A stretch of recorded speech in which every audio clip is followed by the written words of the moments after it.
Yes, but so I will do my best to catch up some of the time, but you know, it's a pretty tall order to catch up all of it now.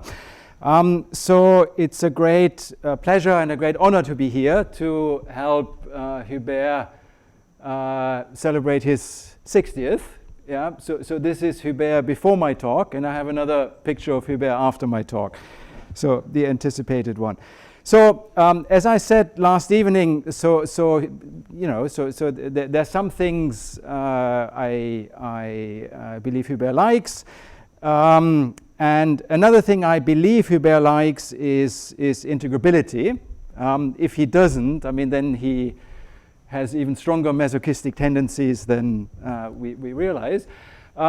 So integrability, I think, has proved itself to be a very useful tool over the years. So here's just a list of areas it has been applied to. So in condensed matter, quantum impurity problems, where Hubert, of course, has done a lot of work.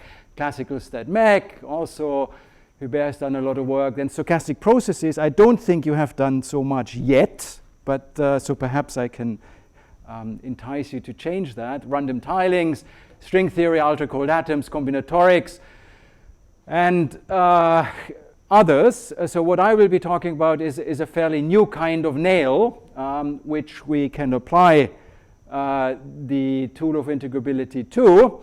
And I anticipated Hubert's thoughts here on the right. So if the only tool you have is a hammer, you tend to see every problem as a nail. And fair enough. So the general setting I would like to discuss are open quantum systems and their description in a particular limit where they are amenable to treatment by what's called the Lindblad formalism.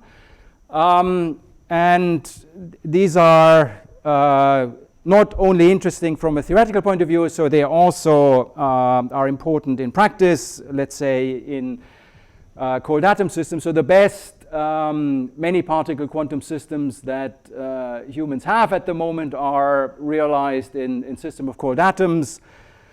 But even there are environmental effects which we usually don't want to describe, so these systems are not perfectly isolated, and in order to study them we try to apply the kind of formalism I'm briefly reviewing now. So I have a quantum system which I call S, which is what I'm interested in and what I will measure eventually. But it is coupled to some other degrees of freedom, which I call the environment. Yeah? So in cold atoms it could be laser fields or the trap, etc. And in solids, of course, it would be, if you study electronic degrees of freedom in solids, it would be phonons, impurities, etc. Now, the Hamiltonian, so the entire system, so environment plus system, is my entire universe. So that I will take to be described by quantum mechanics, so unitary time evolution. So I have a Hamiltonian, which is the Hamiltonian of the system degrees of freedom, the Hamiltonian of the environmental degrees of freedom, and some interaction between the two. And all the information I, let's say, am interested about the system for the purposes of this talk, I encoded in the density matrix. So I imagine I prepare the system at time t equal to 0 in some density matrix, and then the density matrix is later times is just expressed in terms of the solution of the time-dependent Schrödinger equation, so this object here. Now, we're not interested in the environment because it's we don't control it, it's boring, etc. So what we're really interested in is the reduced density matrix of the system, which is obtained from this object here by averaging over the environment. So basically having no knowledge about environmental degrees of freedom. And one additional condition one puts in order to apply this formalism is that the initial state the system is prepared in is, so the density matrix is a tensor product between system and environment. So initially system and environment don't talk. And the goal is to determine the averages, quantum mechanical averages of local observables, so which is the trace of the reduced density matrix of some operator that is associated with a particular measurement, let's say, but that operator is a local operator, local in space, that acts only on the system degrees of freedom. So that's the general setup. And that's a very complicated problem. So now in order to make progress, one makes a simplifying assumption, which is that there is a convenient separation of timescales, which is such that, let's say, the relaxation time of the environment is very, very short. Yeah, so the environment is basically Markovian, and we make observations at timescales only which are large compared to this relaxation timescale of the environment, but short compared to the relaxation rate of the system, because otherwise there is nothing to see. So this condition basically, what it means in practice is you, in terms of a path integral, you can integrate out the vast degrees of freedom without having to deal with retarded interactions in the system, because retarded interactions are difficult. We don't really know I don't know how to handle them. So under this condition, this Markovian condition, you can derive an evolution equation for the reduced density matrix. Now the reduced density matrix of the system, which is of this Lindblad form here, which has already appeared, for example, in Pasquale's talk and also in Jerome's talk. And so the first part here is just the usual unitary time evolution, so the time-dependent Schrödinger equation, and then there is this extra piece here which comes from the interaction of the system with the environment. And it's encoded in terms of these jump operators, and they describe the coupling to the environment, and they depend on how you couple your system to the environment. And what I'm going to talk about here is now the following question: are there integrable Lindblad equations? So why do I bother? Well, I bother because this problem here, unitary time evolution in many particle systems, is very complicated. Yeah, if you have a few thousand particles or whatever, this is a very hard problem. So now you make it harder, yeah, by adding this dissipative mechanism. So if you could have some exact solutions, it actually would be quite useful as a guidance. What's the force on bracket? It's an anticommutator. Yeah. So yeah. Thank you. Okay. So now, this equation isn't very pretty. So let's change it, yeah, to something we like. So the only thing we really like is Schrödinger equations. So let's rewrite this Lindblad equation in a way that makes it look like a Schrödinger equation, and we can do that. As you can see here, it's the equation actually is linear in the density matrix. So you can write this as d density matrix by dt is some operator acting on the density matrix. Yeah, and convenient way to do this is called superoperator formalism. The idea is very simple. So the density matrix I can always expand in a basis of quantum states like so. Yeah, it's an operator on my quantum state. But the space of operators is of course a linear vector space itself. So I can think of this as a state, as a vector in a larger dimensional Hilbert space of the square of the dimension. So I turn this now into a vector in a linear vector space of the with squared dimension, basically by turning this bra into a ket. And in this Lindblad equation, I had to consider acting on the density matrix from the left and from the right, and action from the left you can express very easily in this vectorized form like so, and action from the right you can reproduce by replacing this operator O by its transpose for bosonic operators. So doing this, you can rewrite the Lindblad equation as an imaginary time Schrödinger equation with a non-Hermitian Hamiltonian. So this now is like a Hamiltonian, but it's not Hermitian. But it should be natural metric to just bring the metrics two forms to the period, right? Yeah, absolutely. But so. What metric? Just usual Hermitian metric. The metric doesn't matter. No. So this non-Hermitian Hamiltonian I can write in this way. Yeah. So this is your original Hamiltonian. Yeah. So this is the second part of the Hamiltonian, which models the right action on the density matrix, and this is this dissipative part of the Lindblad equation. Okay, and now all we want to do is we want to search for Lindblad equations for which this operator L, so this non-Hermitian quote-unquote Hamiltonian, is integrable. Yeah, and so the first instance I'm aware of where an example was found was in some work with Maria Medvedeva and Tomasz Bosen in 2016, and I'm not that old. But then since then there has been a little bit of activity, and a lot of other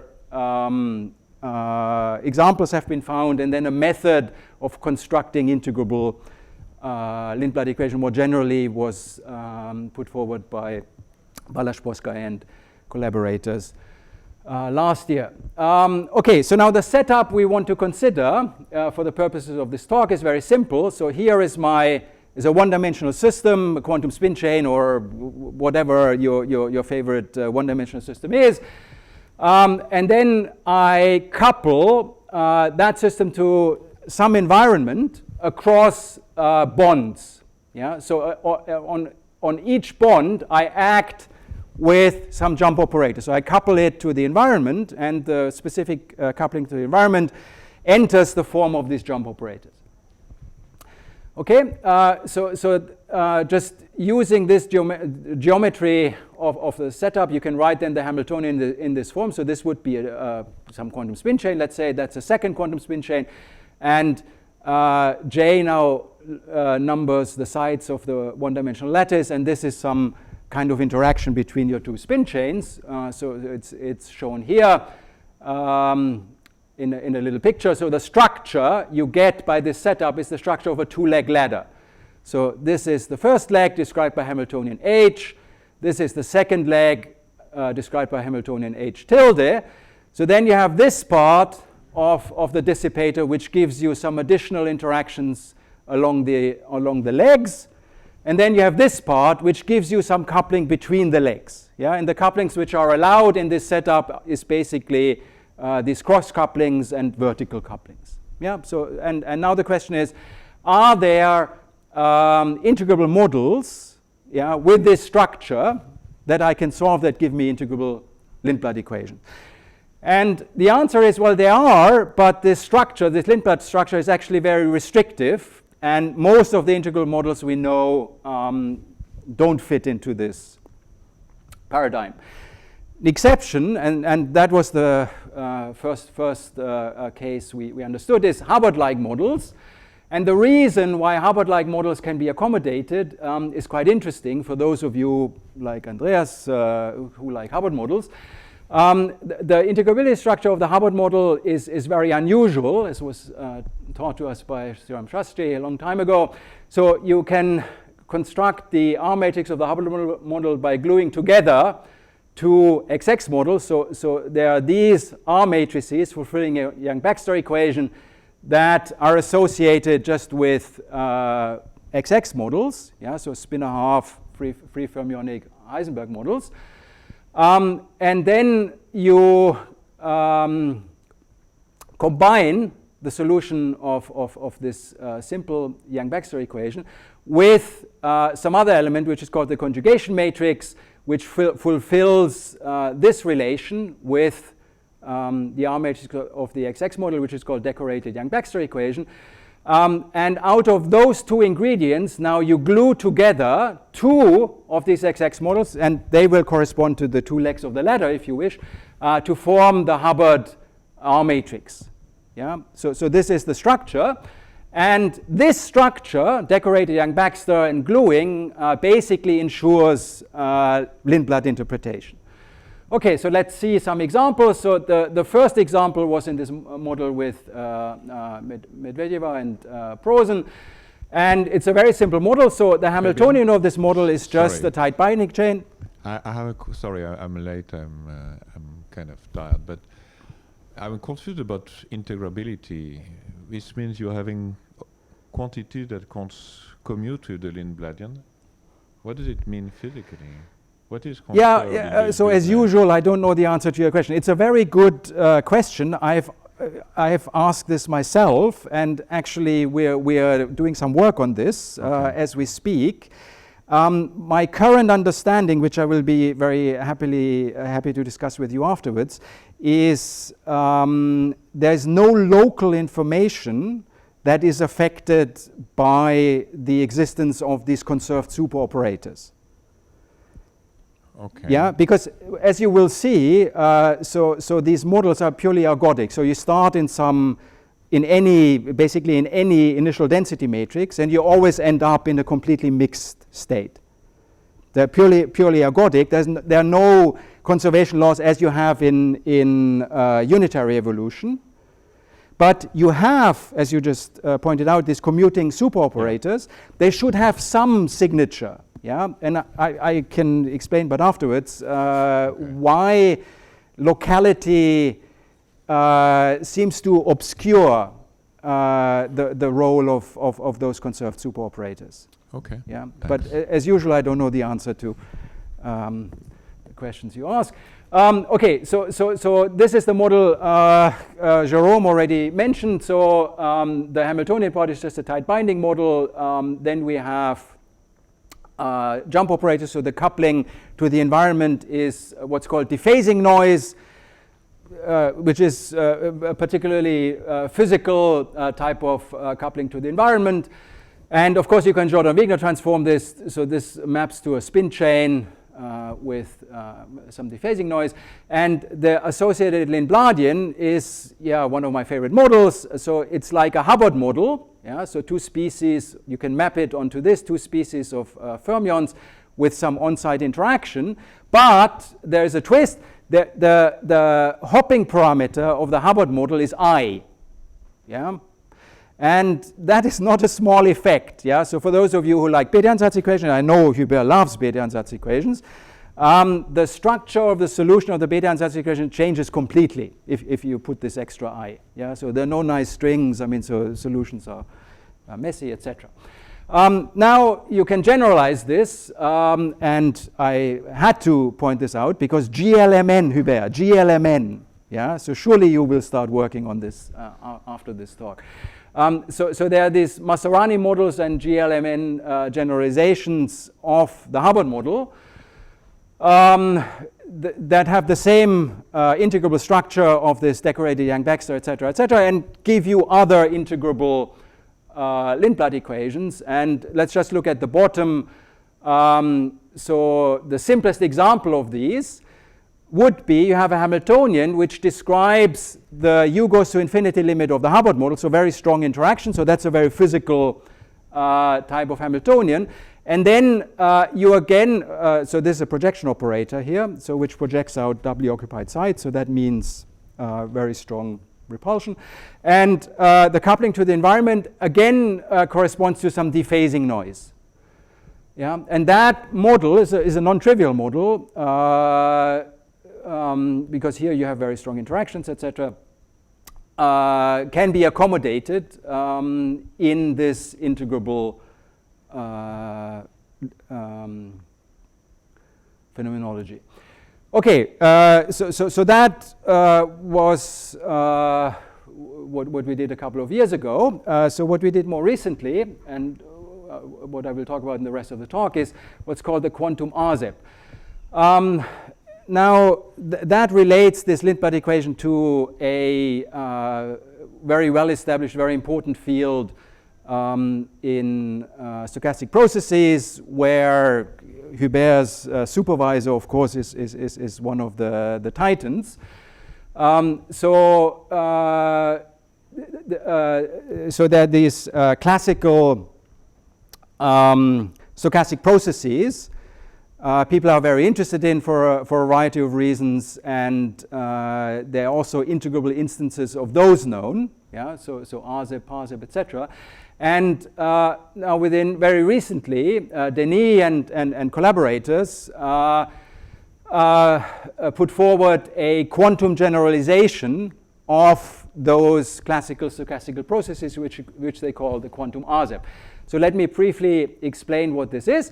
So you take spinor halves, a chain of spinor halves, and you couple them to quantum noises, which I call kappa j of t and kappa j bar of t, time-dependent noises, some environment. And the noise couples again across a link, precisely as in this setup I had explained earlier. And these noises are Markovian, yeah? So they are delta correlated in space and time, but they are not classical noises, so they fulfill some commutation relations. Yeah? So the order of the two noises, kappa and kappa bar, matters, because here you have a J1 and here you have a J2. Yeah? So that's the model, and so then you can consider this combined system of spin chain and noise, and again look at unitary time evolution of that system, which is described by Schrödinger equation. But if you average over the quantum noise, you get a Lindblad equation, just by precisely the formalism I explained earlier. And so here you get two jump operators, which are related by Hermitian conjugation, and the jump operators are basically just sigma plus j, sigma minus j plus 1. And in this particular setup, there is no Hamiltonian part in the Lindblad equation. Okay, so now we go through the same steps. So we go to the superoperator formalism, where you replace a basis of operators on your spin chain by states on the doubled Hilbert space. So this is the mapping. And then you just define a basis of superoperators, which is the usual canonical basis on this local Hilbert space of superoperators, of states. And you end up with a Lindblad equation, yeah, of the same form I had written before, where this Lindbladian now has this expression here in terms of these operators. So it looks complicated. Yeah, perhaps I don't give you very much time to look at it, but there's an explicit expression. And now this quantum Rzip has some interesting properties. So we looked at this model with Lorenzo Piroli last year, and so we observed the following. So this Lindbladian, in fact, has an extensive number of strictly local conservation laws, because if you now look at the superoperator here, you can see state 2, so EJ22, EJ33,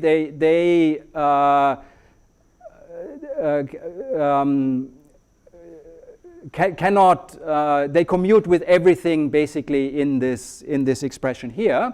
Yeah, and therefore are conserved, and of course they're strictly local because they act just on a single site.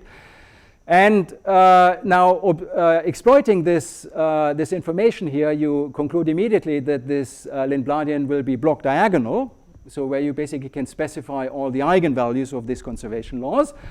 So let me show you one of these blocks. Yeah, so each block is basically obtained by specifying a number of positions of states 2 and 3, yeah, because they are conserved under the dynamics.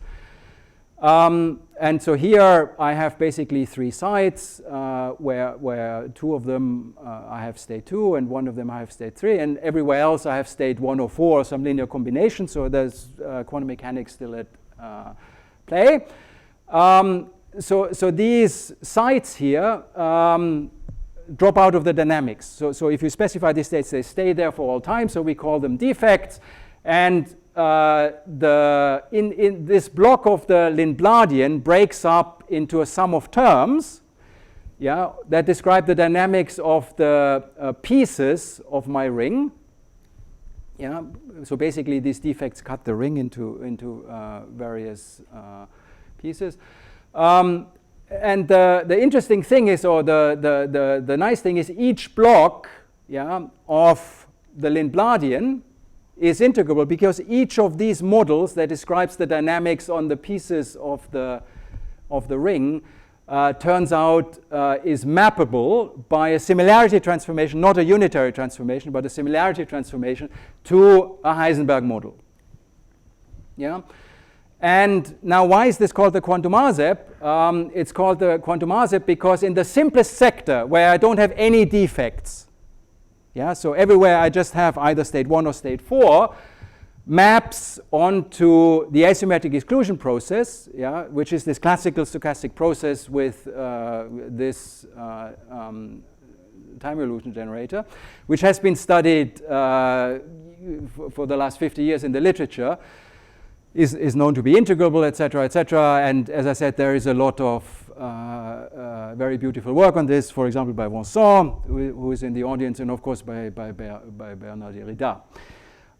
Okay, so now from the point of view of this quantum ASEP, of course we can now use integrability methods to determine the spectrum of the Lindbladian, because as I showed you, it reduces to in each sector, it reduces to the spectrum of some Heisenberg model. But what about correlation functions? So what we really would like to work out is, as I said on the first slide, is the time evolution of some correlator, some local observable or some two-point function, something like this. So can we work this out? Well, what that translates to in the superoperator formalism is some quantity like this. Yeah. So rho of 0 is my initial density matrix. So this state phi here is a very special product state. Yeah. So just believe me. So this is a very easy thing to show in the superoperator formalism.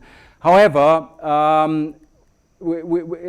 it's not known how to calculate this for ASEP and XXZ. So there is a reference missing here. So the state of the art with regards to quantities like this in XXZ is from a paper from Lorenzo, Eric Vernier, and Balázs Poszkai of 2018. So they consider something which is called the Loschmidt echo in the Heisenberg chain, and this is somewhat similar, but annoyingly more complicated. So this is not known how to calculate. And so what we decided to do in order to have a proof of principle that this fragmentation, etc., is useful at all, because you have an exponential number of blocks and they're glued together by the density matrix which encodes entanglement. So we decided to look at a simpler problem where instead of having two jump operators that give rise to the ASEP, we add two further ones, yeah, which correspond to basically particle creation and particle annihilation across a link.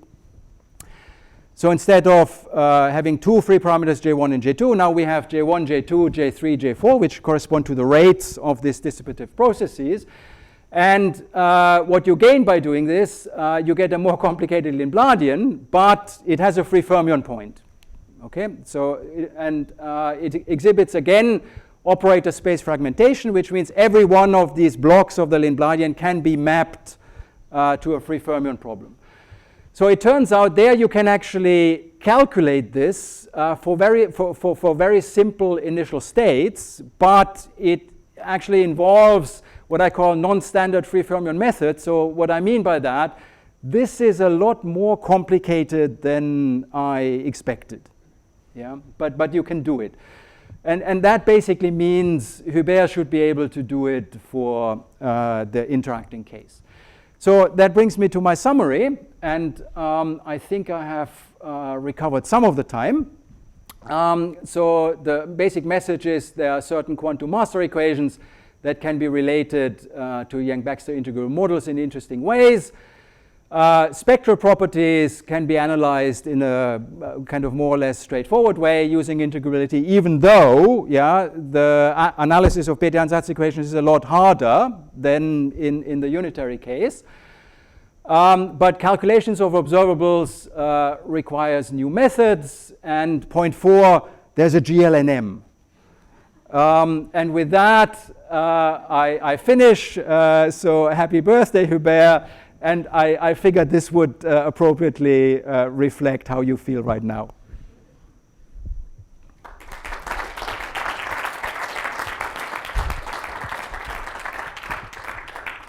Thank you, Fabian. So, are there any questions? Yes.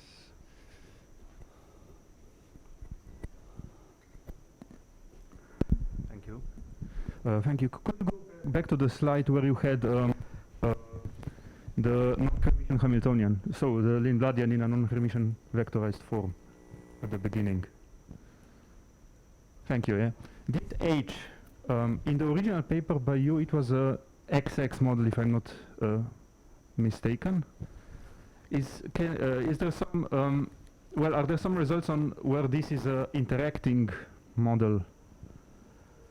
So interacting model with dissipation and map it to a integrable model with imaginary coupling constants or something like that. So if you make this an XXZ or something like this, it's not integrable. So the corresponding Lindbladian is not integrable. Okay. Yeah. So basically, the most interacting Hamiltonians that I'm aware of that can be accommodated here is basically something like this. Project. Okay. Yeah. So where you have through the projection, you have some hardcore constraint. I see. So that basically, if you wish, is probably not exactly what you want, but it is a proof of principle that some interactions can be accommodated in the scheme. Okay, thank you. Even on the Hamiltonian part. But yeah, so it's an interesting problem, and you should find one.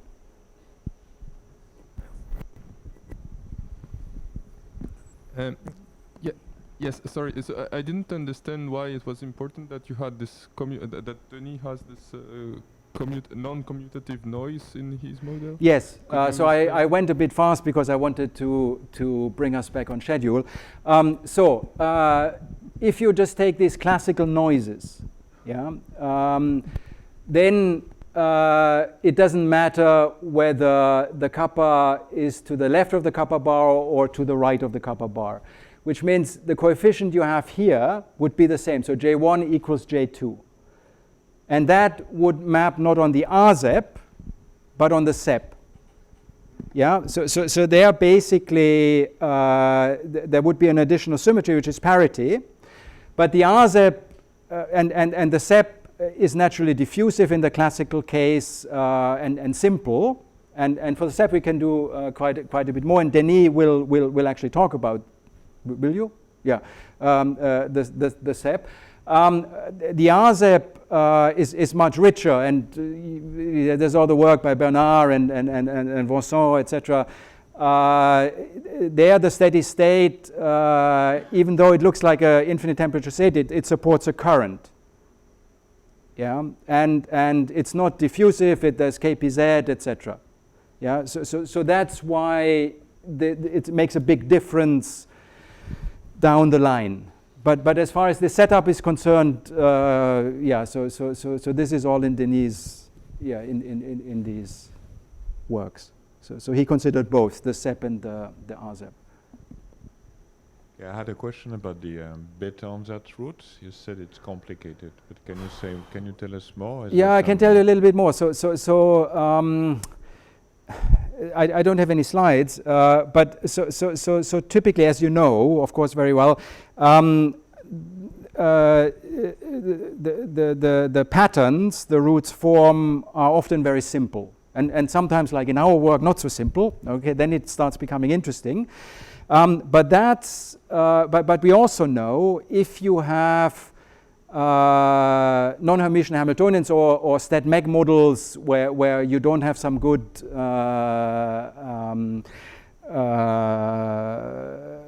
properties under Hermitian conjugation of the transfer matrix, let's say, then the roots can lie on complicated curves in the complex plane. Yeah. Now, if you look at this Hubbard model, yeah, so we looked at small systems up to 10 sites, and you can ask, is there still something like string hypothesis? Do solutions still? I was about to ask, because you're not really having a condition of normalizability for the eigenspace. Exactly. Anymore, right? So, but it's curious because, as we already pointed out in the original paper, there are some solutions which miraculously form strings. But then, when we look numerically, there are lots of solutions around which we did not manage to classify. Yeah, as is the norm in integrable models, let's say. Well, okay, it's very interesting. So.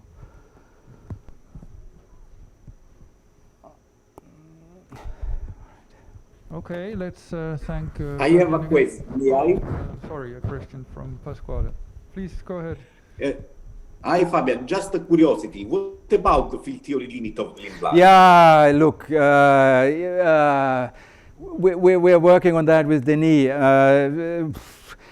It's another question I don't have a good answer to. So we're trying, yeah, but we don't have. We don't have. So naive continuum limit fails, but so we think if you're sufficiently clever, you can do. But we haven't been sufficiently clever yet. Okay, thanks. Yeah.